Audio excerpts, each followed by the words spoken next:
नमस्कार, मैं हूं केशव पंडित और आप देख रहे हैं देश का तेजी से बढ़ता है टीवी न्यूज चैनल। और इस वक्त आप देख रहे हैं हमारा लाइव खास कार्यक्रम। और आज हमारे साथ खास मेहमान हैं गरीब आदमी पार्टी के राष्ट्रीय अध्यक्ष संस्थापक श्याम भारतीय जी, जो आज हमारे साथ चर्चा में मौजूद हैं। बहुत बहुत स्वागत है सर आपका।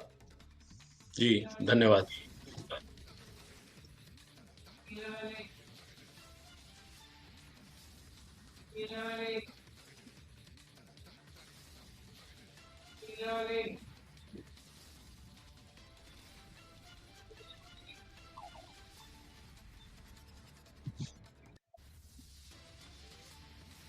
जी, आप तक आवाज आ रही है हमारी? जी, आवाज़ आ रही है आपकी, लेकिन अभी ब्रेक हो गया था, ये हैंग हो गया था शायद। जी जी, अभी आवाज पहुंच रही। हाँ आपकी जी, पार्टी की आपकी क्या उद्देश्य है जी? और कब से शुरुआत की, क्या लगा कि भारतीय राजनीति में ये नहीं है और नई पार्टी आकर के क्या जो है किन उद्देश्यों के साथ में आपने इस पार्टी को उतारा है लोगों के बीच में, और क्या उद्देश्य है जिससे कि जनता का भला हो, वो भारतीय जनता पार्टी या फिर अन्य जो वैकल्पिक पार्टी हैं उनको न चुन करके गरीब आदमी पार्टी को ही क्यों चुने? जी देखिए, गरीब आदमी पार्टी का रजिस्ट्रेशन तो हमने 2014 में करा लिया था। जी उसके बाद मोदी जी की सरकार बनी और जिस तरह वो काम कर रहे थे, तो मुझे लगा कि भई मैंने तो पार्टी का सोच लिया था कि ठीक है, ये पार्टी ऐसे ही डेड हो जाएगी, क्योंकि जी 2014 के बाद हम ज़्यादा कुछ कर नहीं पाए थे। उसके बाद जी जिस तरह से मोदी जी का कार्यकाल रहा, ये चुनावी साल है, 2024 में फिर जी से चुनाव आ रहे हैं। मोदी जी ने जिस तरह से देश के लिए कार्य किया है, तो मुझे लग रहा है जी नहीं, अब एक ऐसे प्रधानमंत्री की ज़रूरत है देश में, जो जी एक मुझे लगता है अगर मुझे देश की जनता प्रधानमंत्री के रूप में चुनेगी, तो मैं एक ऐसा प्रधानमंत्री, क्रांतिकारी प्रधानमंत्री साबित होऊँगा, जैसा प्रधानमंत्री आज तक देश ने नहीं देखा। मेरे पास कुछ जी ऐसे कार्य हैं, मैंने जो एक प्रोग्राम है, जिससे देश की जी गरीबी दूर कैसे की जा सकती है, ये सब है। जी और इस वजह से मुझे लगा कि भई अब 2024 में हमें एक बार फिर अपनी बात जनता तक पहुँचानी चाहिए। और जी जिस तरह से निराशा है मोदी जी के जी कार्यकाल से को लेके, जी तो वो वैकल्पिक रूप में जनता हमें चुनेगी। हमारा विज़न जी कुछ ऐसा है कि अगर जनता तक हमारी बात पहुँच गई, तो जनता जी हमें ज़रूर विकल्प के रूप में चुनेगी, मुझे बिल्कुल ऐसा स्वागत है। विश्वास है। क्या विजन है, क्या मिशन है, वो आप जनता के साथ में साझा भी अवश्य करें, क्योंकि आज के दौर में, इस बढ़ते दौर में लोग चाहते भी हैं कि कोई ऐसा लाओ आप मिशन या फिर विजन जो हम मोदी जी को छोड़े, लेकिन इस शर्त पर नहीं कि राहुल जी का हम चुनाव करेंगे लेकिन मोदी जी को छोड़ के। तो ये शर्त भी लोग स्वीकारना नहीं चाहते, इस वजह से कि मोदी से अगर बेहतर विकल्प आपके पास है तो हम आपको चुन सकते हैं, क्योंकि जनता हमेशा नया विकल्प ढूंढती है। वो 5 साल अपने प्रधान को नहीं झेलना चाहती है। प्रधानमंत्री तो बहुत बड़ी बात है, लेकिन लगातार प्रधानमंत्री का चुना जाना ये दर्शाता है कि जनता के बीच में नया विकल्प पनप ही नहीं पा रहा है या फिर बढ़ ही नहीं रहा है। जी देखिए, कांग्रेस हो या बीजेपी हो, यही होता आ रहा है कि कांग्रेस का शासन जी है, तो भी देश वैसे ही चल रहा है।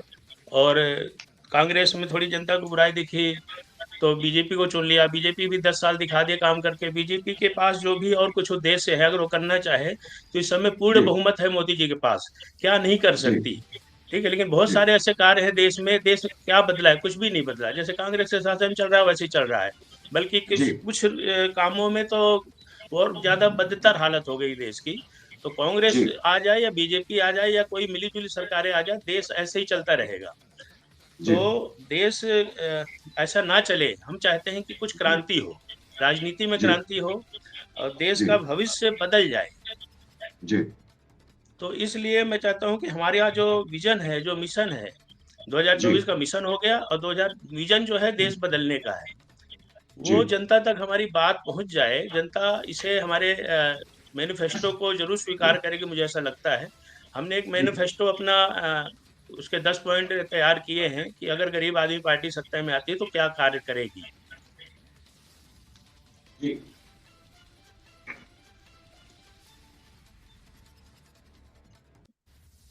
लाइन कट गई शायद। नहीं, आप लगातार आप जुड़े हुए हैं। तो अच्छा, ओके। जी देखिए, मुझे प्रधानमंत्री बनना है अपने देश के लिए, अपने देशवासियों के लिए, जी इस देश को बदलने के लिए, ठीक है? जी और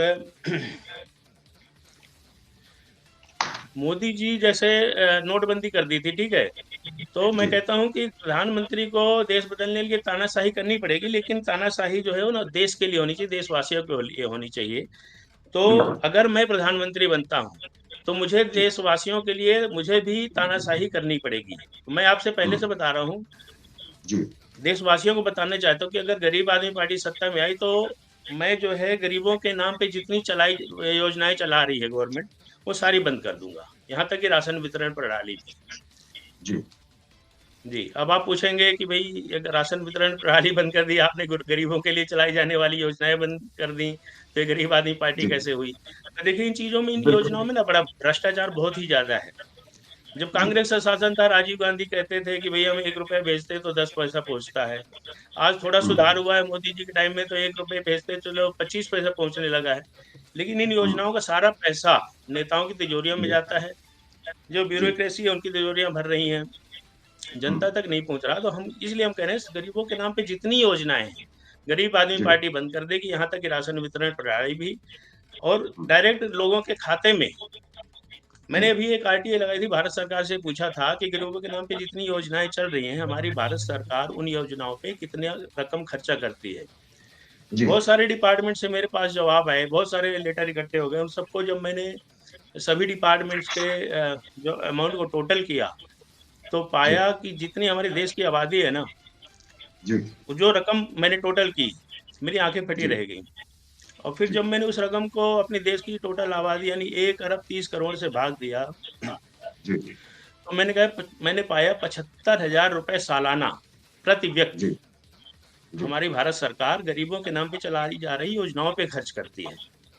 जी। तो उन योजनाओं को हम बंद कर देंगे और इस हिसाब से बिना सरकारी खजाने में कोई बोझा डाले 6,500 रुपए हर महीने हर व्यक्ति, प्रति व्यक्ति का मतलब है अगर वो 1 महीने का बच्चा भी अगर उसका आधार में नाम है, आधार कार्ड में, या 80 साल का जी। बुजुर्ग भी है, तो उसको वो रकम जी। उसके आधार से जुड़े खाते में दी जाएगी हर महीने। यानी कि अगर जी। एक परिवार में सपोज करिए 8 लोग हैं, 8 लोगों का एक परिवार है, तो ये रकम होती है 52,000 रुपए जी। पर परिवार, प्रति परिवार 52,000 रुपए मेरी सरकार जी। देशवासियों के को देगी, और बिना सरकारी खजाने में कोई बोझा डाले देश ऐसे ही चलता रहेगा।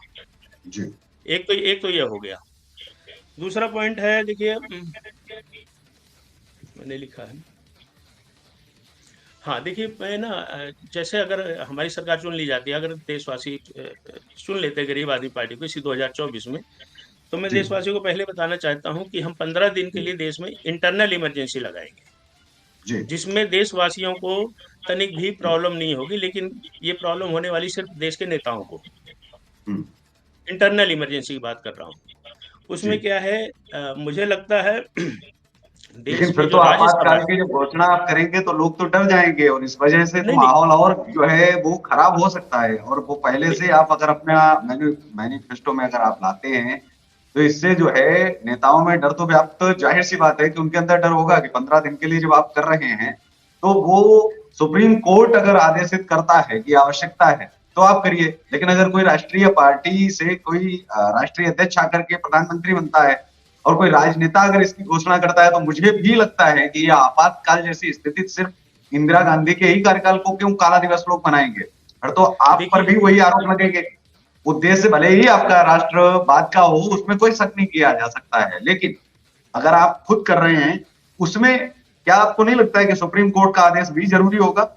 अगर उनको लगेगा कि ये चीज है और वहां साबित भी करना पड़ेगा तो आपको 15 दिन के लिए वो देंगे इजाजत या नहीं, ये तो आने वाला समय ही बताएगा। मुझे तो नहीं नहीं वो, लगता है कि वो मिल पाएगा। जी। देखिए वो सारा प्लान मेरे पास है। पहली बात तो ये है कि इंदिरा जी की जो इमरजेंसी थी वो 21 महीने की इमरजेंसी थी, ठीक है, जी। और उसे बिल्कुल। काले दिन के रूप में याद किया जाता है, तो उसमें हम्म। बहुत सारी ऐसी बातें थी। यहाँ हम हम्म। अपने मैनिफेस्टो में पहले से लिख रहे हैं, देश की जनता को बता रहे हैं कि अगर हम हम्म। आएंगे तो 15 दिन के लिए आंतरिक इमरजेंसी, इंटरनल हम्म। इमरजेंसी, जिसमें देश की जनता को लेकिन मैं तनिक भी वही तो कह परेशानी रहा नहीं हूँ कि होगी। जब प्रधानमंत्री जी ने एक दिन के लिए भारत बंद किया था और आह्वान किया था कि आप मत निकलिए, आप केवल 7 दिन अगर घर के अंदर रह लेंगे, 7 दिन, केवल 7 दिन, 8 दिन आप रह लेंगे तो ये छुआछूत वाली जो जो ये बीमारी जो चल रही है ये खत्म हो जाएगी। लोगों को पता भी था कि ये छूने से आता है, लेकिन वो 6 दिन भी नहीं रुक पाए, वो 1 घंटे भी नहीं रुक पाए, उसी दिन से उन्होंने दौड़ना शुरू कर दिया। आपको नहीं लगता है कि जब आप 15 दिन की घोषणा करेंगे तो ऐसे में भगदड़ नहीं मचेगी? क्योंकि यहाँ लेकिन तो आप इस देश में जितने पढ़े लिखे लोग हैं वो भड़काने के लिए, और जितना अनपढ़ है वो भड़कने के लिए एग्री है, राजी है, वो आपको क्यों सुनेगा? जी। पहली बात तो मैं कह रहा हूँ कि हमारे मैनिफेस्टो में पहले से ही होगा। अगर लोगों को जी पसंद जी नहीं होगा तो हमारे नहीं चुनेगी, ठीक है? हम क्यों लगा रहे हैं? बिल्कुल और ठीक साथ में मैं है। कह रहा ओके हूँ ना कि देश की ओके जनता जी को जी। तनिक भी परेशानी नहीं होगी। मकसद हम्म, ये है इमरजेंसी लगाने का कि जी मुझे देश से जी राज्यसभा, जी। देश से राज्यसभा और प्रदेशों से हम्म, विधान परिषदें देश से हमेशा के हम्म, लिए समाप्त करनी है। क्योंकि हम्म, मेरी नज़र में ये राजनीति में घुसने के चोर दरवाजे हैं। जी अच्छा देखिए, सपोज़ क्यों ज़रूरी है? अब आपका सवाल होगा, देखिए राज्यसभा समाप्त करना क्यों ज़रूरी है? हम्म, जाहिर सी बात है, सपोज करिए इसी 2024 लोकसभा चुनाव में देश की जनता ने हमें हमारे मैनिफेस्टो स्वीकार कर लिया। हमें जो हम्म, है पूर्ण बहुमत के साथ, सपोज करिए 402 सीटें गरीब आदमी पार्टी को चुन के भेज दिया लोकसभा में। हम्म, अब हम्म, मेरे वादे हैं कि मैं 2 महीने के अंदर ये कार्य पूरे करूंगा। हम्म, राज्यसभा में हम बहुमत में होंगे नहीं। हम्म, राज्यसभा में बहुमत में आने आने तक हमारा 5 साल का कार्यकाल पूरा होने को आ जाएगा। 5 साल तक हम कोई भी ऐसा कानून नहीं बना पाएंगे जो हम देश बदलने की हम्म, बात कर रहे हैं। तो जी देश की राज्यसभा जो है, देश के जी लिए बनाए जाने वाले कानूनों में, देश के जी चुनी हुई नेताओं, चुने हुए लोगों के द्वारा बनाए जाने वाले कानूनों में अड़ंगा लगाने का काम करती है, सिर्फ सिर्फ और सिर्फ। जी दूसरी जी दूसरी बात, देश के ऊपर जी फिजूल खर्ची का बोझा भी है। आपको हम्म, पता है राजनेताओं के कितने खर्चे होते हैं, उनकी कितनी सैलरी है, बिल्कुल उनको जी पेंशन भत्ते हैं, उनको सुरक्षा हम्म, है, फिर वो पूर्व बन जी जाते हैं, उनकी पेंशन चालू रहती है। ये सब फिजूल जी खर्ची देश से खत्म करनी है। और आपको जी पता है विधान परिषदें देश के सिर्फ 6 राज्यों में है अभी। जी 7वें राज्य में ममता बनर्जी तैयारी कर रही है विधान परिषद वहां भी बनाने की, जबकि कोई जरूरत जी नहीं है। जी राज्य चल रहा है, वो भी, और जी जनता के ऊपर बोझा डालने का प्लान कर रही है कि वहां भी राज्यसभा बना दें। तो हम्म, नहीं, विधान परिषदें, क्या जरूरत है विधान परिषदों की भी? जी ठीक है। तो इसलिए जरूरी है कि, और आपने कहा कि देखिए अदालत, सुप्रीम कोर्ट क्या आपको करने देगा? तो अगर जी इमरजेंसी लगी होगी 15 दिन में, 15 दिन की हम्म, इमरजेंसी लगी होगी, तो कोई भी नेता हम्म, कोर्ट नहीं जा सकेगा। सिर्फ मकसद ये हम्म, है, जनता हम्म, के लिए ऐसे ऐसे कार्य हो रहे होंगे, जनता खुश होगी, हम्म, उसको इमरजेंसी से कोई दिक्कत ही नहीं होगी। दिक्कत होने वाली जी सिर्फ देश के नेताओं जी को होगी, क्योंकि हमें ऐसे ऐसे जी कार्य करने हैं। जी, जी। एक मिनट। दूसरा सवाल ये है कि इस देश के अंदर जब हम ये देखते हैं कि आय से अधिक संपत्ति के मामले, मतलब राष्ट्र के साथ बलात्कार जी जो लोग करते हैं उनको क्या फांसी का प्रावधान होना चाहिए या नहीं? आपकी नजर में लगता है कि आय से अधिक अगर संपत्ति जो है एक अपराध है तो ऐसे अपराधियों को फांसी पर लटकाने की व्यवस्था के लिए बाकायदा जो है ये क्या देश में बिल आना चाहिए संसद में या नहीं? उससे कि उनके अंदर देखिए, डर होना चाहिए, या तो आय से अधिक संपत्ति रखने का उनको अधिकार दिया जाए, और अगर जी अधिकार नहीं है तो फिर आय से अधिक संपत्ति रखने का ये बहुत बड़ा जुर्म है, एक आतंक या फिर राष्ट्रद्रोह उसके ऊपर दर्ज किया जाए, और उसको ऐसे में क्या आपको नहीं लगता है कि उसको फांसी की सजा सुनाई जानी चाहिए? जी देखिए, मैंने अभी आपसे मैनिफेस्टो का भी पॉइंट पूरे नहीं किए। मेरे अगला पॉइंट ही मैनिफेस्टो का बिल्कुल यही है कि जी आजादी के बाद से आज तक देश में जितने भी राजनेता हुए हैं और जितने जी बड़े अधिकारी हुए हैं, उनकी जिनकी हम्म, संपत्तियों में अकूत वृद्धि हुई है, उन जी सब की कड़ी जांच कराई जाएगी। और हम्म, किसी भी जनता का पैसा, ये विदेशी कर्जा जो हमारे देश पे लदा हुआ है, उनको जी जांच कराई जाएगी, उसको जब्त किया जाएगा और देश का विदेशी हम्म, कर्जा उतारा जाएगा। किसी को भी नहीं बख्शा जाएगा। आजादी के बाद से आज तक जो भी नेता हो, कोई भी हो, किसी भी पार्टी का हो, यहाँ तक हम्म, कि गरीब आदमी पार्टी बनेगी, उसके भी जो नेता होंगे उन तक भी 5 साल हम्म, के दौरान हमारे कार्यकाल में अगर गरीब आदमी पार्टी के एक भी नेता के जी अकाउंट में, खाते में जी जी 1 रुपए की भी वृद्धि हुई ना, हमारा कहना है कि नेताओं को देश की सेवा के लिए आना चाहिए। ठीक है, जी अपना घर भरने के लिए नहीं आना चाहिए। तो ये जी चीज गरीब आदमी पार्टी भी लागू होगी। लेकिन गरीब आदमी पार्टी के नेता तो खैर अभी नए नए बने होंगे। मैं आपको हम्म, बताना चाहता हूँ कि कोई भी नेता बख्शा नहीं जाएगा, चाहे वो मोदी जी भी क्यों ना हो, चाहे भाजपा के लोग क्यों ना हो, चाहे आम आदमी पार्टी के लोग क्यों ना, चाहे समाजवादी पार्टी के लोग क्यों ना, चाहे तृणमूल कांग्रेस पार्टी के लोग क्यों ना हो। क्योंकि आज की हम्म, डेट में माहौल ये है कि अगर हम्म, मनीष सिसोदिया में कार्रवाई होती है, मनीष सिसोदिया के ऊपर, तो संजय सिंह हम्म, टीवी पे आके ये बयान देते हैं कि भाई वो हम्म, अडानी जी को क्यों नहीं छेड़ रहे हैं। नेहरू हम्म, जी ने के कार्यकाल में इतना हुआ, कांग्रेस में तो, अरे जिसका भी जो हुआ, सीधी बात, कोई हम्म, भी नहीं बख्शा जाना चाहिए। आज मोदी जी के खिलाफ हम क्यों हैं? क्यों? ठीक है, दूसरी जी पार्टियों के भ्रष्टाचार को ईडी काम कर रही है, सीबीआई काम कर रही है, लेकिन मोदी जी को भी ऐसा हो जाना चाहिए कि बीजेपी के लोगों पे भी कार्रवाई करें, एक आंख से हम्म, देखना चाहिए। हम्म, तो आपने सही कहा, आजादी के बाद से जितने भी नेता हुए फांसी पे भी लटकाएंगे, कारा उम्र कैद की भी सजा होगी, इनका सारा पैसा भी जब्त होगा और उस जी पैसे से विदेशी कर्जा उतारा जाएगा। जी ये सारा जनता का पैसा जो इन नेताओं के अधिकारियों की तिजोरियों में भरा हुआ है ना, ये हम्म। निकाल के देश को सुदृढ़ बनाया जाएगा, देश को विदेशी कर्जे इस के देश को मुक्त। आप निजीकरण से उबारेंगे या फिर निजीकरण से की तरफ ले जाएंगे, क्योंकि अभी तो देश तैयार नहीं है, लोग निजीकरण की तरफ नहीं जाना चाहते हैं। लोग देखिए वो दस देश को, रुपए की ही फीस आज भी स्टेशन पर देने के लिए राजी हैं, लेकिन 50 रुपए नहीं देने की स्थिति है उनकी।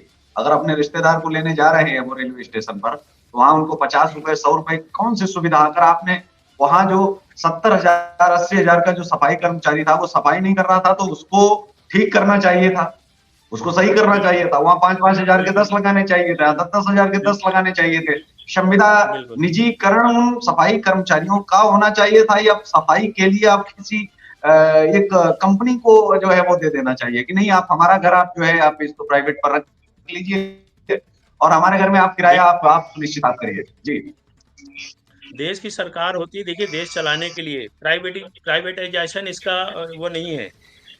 सरकारी जी जितने भी ऑफिस हैं, ठीक है, आज के समय में कोई भी सरकारी ऑफिस के लोग काम नहीं करना चाहते। और अगर जी कोई अ, सरकारी नौकरियों का इतना ज़्यादा चलन है कि कोई लड़का है, अच्छी खासी डिग्री है उसके पास, उसको कोई लड़की शादी के लिए नहीं मिलती, कहते हैं सरकारी जी नौकरी हो उसको मिलेगी, ठीक है।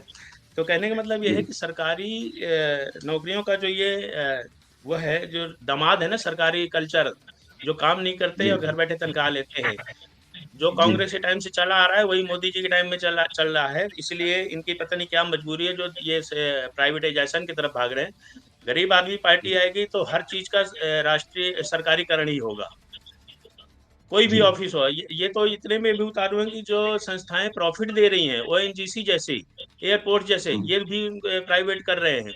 एलआईसी देश जी के को इतना प्रॉफिट कमा के देने वाली संस्था, उसको ये लोग बेच रहे हैं अडानी जैसों के हाथों में। अगर गरीब आदमी जी पार्टी की सरकार आती है, और आएगी ही, हर हालत में आएगी, हम जो है जी 2024 में बहुत बहुमत से आएंगे। अ, जी भगवान श्री कृष्ण का हाथ है जी हमारे बिल्कुल, साथ। अग्रिम शुभकामनाएं इस चीज के लिए कि आप अगर नए विजन और मिशन के साथ आ रहे हैं सरकार में, तो बिल्कुल आपको जो है आना चाहिए। जी हम हर सरकारी डिपार्टमेंट को सरकारीकरण ही रहे, सरकार के अंडर में काम करेगा, और बहुत विश्व स्तरीय क्वालिटी के साथ गवर्नमेंट एम्प्लॉयज, गवर्नमेंट ऑफिस काम करेंगे। और जितने हम्म, भी ये प्राइवेटाइजेशन किया जा रहा है, इन सब का सरकारीकरण दोबारा होगा, और जी सरकारी ऑफिस प्राइवेट से ज्यादा अच्छे काम करेंगे, सरकारी ऑफिसर अच्छे काम करेंगे, सरकारी एम्प्लॉय अच्छे काम करेंगे। इस दिशा जी में ध्यान देने की जरूरत है, जी क्योंकि जड़ है भ्रष्टाचार। देखिए भ्रष्टाचार ऊपर से चालू है, हर जी नेता जो है भ्रष्टाचार में डूबा हुआ है। तो यही वजह है। अब सरकारी, वो भी सरकारी दामाद हो गए, ना कोई काम करने को राजी है, ना इनको काम कराना आता है। भ्रष्टाचार जी भ्रष्टाचार भ्रष्टाचार, सब भ्रष्टाचार में घुसा हुआ है। जी उद्योगपतियों के लिए क्या आपकी पार्टी कहती है, उद्योगपतियों पर आपके क्या विचार हैं और क्या तैयारी है आपकी? देखिए उद्योगपति इस देश के लिए, देश के योगदान में बहुत सहायक है, और जी उद्योगपतियों को सही तरीके से काम नहीं करने दिया जा रहा। हर हम्म, पार्टी जो है उद्योगपतियों से चंदा लेती है, और उद्योगपतियों की मजबूरी है कि करप्शन इतना ज्यादा है कि इस पार्टी को भी चंदा देते हैं, उसको भी चंदा देते हैं, और जिस पार्टी जी की सरकार बन गई फिर उससे काम भी लेते हैं, और वो भी करप्शन में लिप्त होते हैं। मैं हम्म, आह्वान करूंगा उद्योगपतियों का, और जी क्योंकि देखिए गरीब आदमी पार्टी है, सत्ता में तो आ ही रही, 2024 में सरकार बदलने वाली है, हर हाल में गरीब आदमी पार्टी सत्ता में है। उद्योगपतियों का मैं आह्वान करूंगा गरीब आदमी पार्टी से जुड़े, और इससे हम्म, चुनाव लड़के, वो किसी जी राजनीतिक पार्टी को चंदा ना दें ऐसे, और खुद नेता जी बने, और जो है सरकार चलाने में अपने हिसाब से कानून भी जी बनवाए बेहतर तरीके से, देश की भलाई के लिए जो कानून हो सकते हैं, किसी पार्टी का शिकार न बने। और गरीब आदमी पार्टी में उनका आह्वान करती कि वो आए, राजनीति में आए, चुनाव लड़े, नेता बने, और अपना उद्योग और अच्छे से स्थापित करें। मतलब गरीब आदमी पार्टी का ये कहना है कि अगर जो जितना पैसा जो उद्योगपति खर्च करते हैं दूसरों को देने में, उनको जिताने में जी, जितना पैसा खर्च करते हैं उसको देने के बजाय वो उतना पैसा खुद पर अगर खर्च कर लें तो वो पैसे भी जीत जाएंगे। बिल्कुल, बिल्कुल। देखिए जी उद्योगपति जो है देश सेवा ही कर रहे हैं, ठीक है? लेकिन सरकार के करप्शन के कारण उनको भी इधर-उधर से टैक्स चोरी करनी पड़ रही है, ये करना पड़ रहा है, वो करना पड़ रहा है, ये लाइसेंसिंग में दिक्कत, ये सब। और चंदा भी एक पार्टी को नहीं देना पड़ रहा, पता नहीं होता किसकी सरकार बनेगी, वो कांग्रेस को भी चंदा देगी, वो भाजपा को भी देगी, वो जो है तृणमूल जी कांग्रेस को भी देगी, तमाम पार्टियों को देगी, ठीक है? जी और वो इसीलिए फिर वो उनके उसमें जाल में आते हैं और उनको करप्शन का सहारा लेना पड़ता है, टैक्स चोरियाँ जी करनी पड़ती हैं। जी। जी, इस तो देश लगन में ये सब केवल मैं मैं इस देश के धार्मिक स्थलों पर भी बात करूंगा, क्योंकि इस देश के सिर्फ हिंदू मंदिर ही सरकार के नियंत्रण में है। कि आपकी सरकार में सभी धर्मों के धार्मिक स्थल नियंत्रण में आएंगे या फिर हिंदू मंदिर छोड़े जाएंगे? इस पर आपकी क्या प्रतिक्रिया है, ये भी मैं जानना चाहूंगा। जी देखिए हिंदू मंदिर हों या किसी भी आस्था को मानने वालों के मंदिर हों, ठीक है? ये जी राष्ट्र निर्माण में सहायक हैं, प्लस जी जी। इंसान के लिए आध्यात्मिक रहना बहुत ज़रूरी है, इनकी ज़रूरत नहीं, है, मैं वही आपसे लेकिन कह रहा हूँ ये कि जो 8 लाख यही मैं मंदिर कह रहा हूँ भारत यही मैं सरकार कह के रहा हूँ, कब्जे में हैं, क्या आप अन्य धार्मिक स्थल भी लाएंगे अगर आपकी बिल्कुल सरकार 100 आती है? जी। देखिए चाहे मस्जिद में अगर जनता का पैसा जाता है किसी न किसी दान के रूप में, ठीक है, या लेकिन मंदिर में लेकिन जाता वो है, सरकार के काम नहीं आता है, वो सरकार के काम नहीं आता है ना। नहीं जी सरकार के ही काम आएगा, वो सरकार का पैसा सरकार के ही जी। काम में आएगा, मतलब आप उस देश के नियंत्रण में लिए। लाएंगे, ये आप आश्वासन दे रहे हैं जनता को कि सभी धार्मिक स्थलों को नियंत्रण में लिया जाएगा, बाकी के जितने बचे हैं? 100%, 100%। जी जी और मैं एक बात और बता दूं, देखिए ये राम का देश है, ठीक है, जी हिंदुस्तान है, इसको हिंदू राष्ट्र होना ही चाहिए। जो आजकल ये माहौल बना रहे हैं, पहले तो जी इन्होंने राम मंदिर के नाम पे खाया भाजपा ने, जी। ठीक है, और जी बनाते बनाते अब जाके राम मंदिर अब निर्माण का रास्ता खुला है, वो भी कोर्ट के निर्णय के द्वारा, ठीक है। जी अभी ये क्या हिंदू राष्ट्र बनाने में भी इसकी भी रोटियां सेकेंगे। अरे जी हिंदुस्तान है, राम का देश है, ये हिंदू राष्ट्र तो होना ही चाहिए। भाजपा आज जी पूर्ण बहुमत में है, पूर्ण बहुमत में है, कर देना घोषित, क्यों नहीं जी। कर रही, होना ही चाहिए। लेकिन एक लेकिन सवाल ये और है आपसे, ये पाकिस्तान के लोग, हमारे शहीद जब मरते हैं, और ये पाकिस्तानी जो है वहाँ के जो जो फौजी हैं वो कभी कभी बहुत गलत हरकतें कर देते हैं, और जो एलओसी है, ठीक है, लाइन ऑफ कंट्रोल, उसको भी तोड़ देते हैं, जो उसके रूल नहीं मानते हैं, फायर सीज कर देते हैं। तो प्रॉब्लम ये है कि क्या हमें पाकिस्तान के एक्टरों को, उनके संगीतकारों को इस देश में घुसने की इजाजत देनी चाहिए क्या? क्या इस देश में वो रहने के लायक हैं? केवल घूमने फिरने के लिए आए तो ठीक है, लेकिन वो यहाँ वो डेरा जमा करके बैठे हैं, यहाँ के टैक्स की चोरियां कर रहे हैं, किसी देश के खिलाफ साजिशें रच रहे हैं। वो लोग, जब हमारा कोई शहीद होता है, कोई बेटा इस देश का, और वो मुंह में दही जमा करके बैठे रहते हैं, उनके मुंह से बोल नहीं बोलता है, अपनी सरकारों को खरी खोटी तक नहीं सुना पाते हैं, ऐसे क्या राष्ट्रद्रोही, ऐसे लोग देशद्रोही हैं? और इस देश में क्या रहने के लायक हैं? ऐसे नालायकों के लिए आप क्या कहेंगे? जी ऐसे उनको इस देश में घुसने नहीं देना चाहिए। यहाँ तक कि कोई ऐसी घटना हो जाती है तो उस घटना के जी बारे में जरा सा भी वो अपनी सरकार को, पाकिस्तान सरकार को जरा सा भी नहीं कोसते, अब कुछ मुंह से शब्द नहीं निकालते। ये जी पाप है। जी। मोदी जी की सरकार है, हिंदुत्व की बातें करती है, राष्ट्र तो ये राष्ट्र गंदगी ये वादी। सुधारनी चाहिए या नहीं? मुझे लग रहा है कि इसको, इसके खिलाफ जो है, क्या ये विद्रोह नहीं होना चाहिए इस देश के अंदर भी, कि ऐसी ये गंदगी भरी पड़ी है? क्योंकि सफाई अभियान अगर मुंबई से ही शुरू हो, बहुत अच्छी सी बात है। जी नहीं बिल्कुल, इसमें जो है इनका पूरी तरह बाइकआउट होना चाहिए, ठीक है। और इनको जरा सा भी अपने देश में स्वागत होता है ऐसे लोगों का जिनकी कम्युनिटी हमारे लिए ऐसा करती है, तो मैं तो जी समझ नहीं पा रहा कि कितना मतलब गुमराह है हमारा देश जो है, जी देशवासी। ये जी बॉलीवुड के, अभी आपका मैं एक प्रोग्राम देख रहा था, बॉलीवुड गैंग है ये, जो है जी खान और जी ये सब जो है, ये बिल्कुल जी सच्चाई है। और आप बॉलीवुड की सच्चाई शायद वाकिफ है कि नहीं। मैंने अभी एक टाइटल बुक कराया था बॉलीवुड में। जी एक्चुअल में मैं जी। आपको बता दूं, मैं एक फिल्म प्रोड्यूसर भी हूं और मैंने 3 जी फिल्में क्या बनाई हैं। बात चौथी फिल्म मुझे बनानी थी, इसी से क्षुब्ध होके, बॉलीवुड की मानसिकता से क्षुब्ध होके बॉलीवुड है। गैंग जी मैंने नाम दिया था। जी बॉलीवुड गैंग नाम दिया था। और जो फिल्म प्रोड्यूसर एसोसिएशन है इस टाइटल को रिजर्व करने से मना कर दिया। मुझे इसमें सच्चाई दिखानी थी बॉलीवुड की, कि क्या है जी बॉलीवुड और क्या कर रहा है। जी ये गैंग है, ये नए प्रोड्यूसर्स को, देश भक्त प्रोड्यूसरों को, और जो देशभक्ति की फिल्में बनाना चाहे, अच्छे टॉपिक बनाना चाहे, उनको बनने नहीं देते। अगर बन गई तो रिलीज नहीं होने देते, जी। उनको सिनेमा खेल थिएटर पर में आप क्या पूरा। कहेंगे, खेल पर आपकी क्या प्रतिक्रिया है? क्या खेल युद्ध के खेल से बड़ा है? वहां अगर हमारा बेटा कोई शहीद हो जाए और फिर भी हम उसकी चिताओं पर, लगता नहीं कि शहीदों का अपमान है, अगर फिर भी हम उनके साथ खेलते हैं और हमें खुशी जी मिलती है, हम तालियां बजाते हैं, जश्न मनाते हैं कि नहीं, हम तो क्या, हमें कंप्लीटली भारत के अंदर सभी देशों के अंदर आप खेल सकते हैं, लेकिन पाकिस्तान के साथ कोई भी खेल नहीं होगा, राष्ट्रीय अंतर्राष्ट्रीय कहीं भी, क्या पूरी तरह से प्रतिबंधित नहीं कर देना चाहिए? क्या इस पर एक बिल नहीं आया जाना चाहिए? जी बिल्कुल प्रतिबंधित कर देना चाहिए, जब तक ये सुधर नहीं जाते। या तो ये जी सुधर जाए, ठीक है, नहीं तो भारत सरकार में इतने दम होना चाहिए कि इनको जबरदस्ती सुधार सके, जी ठीक है।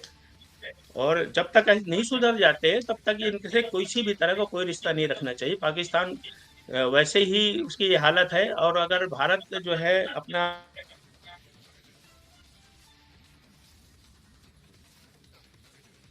जी।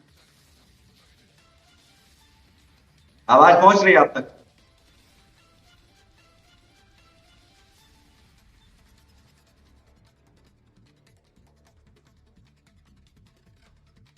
श्याम भारती जी, आप तक आवाज पहुंच रही है? आप शायद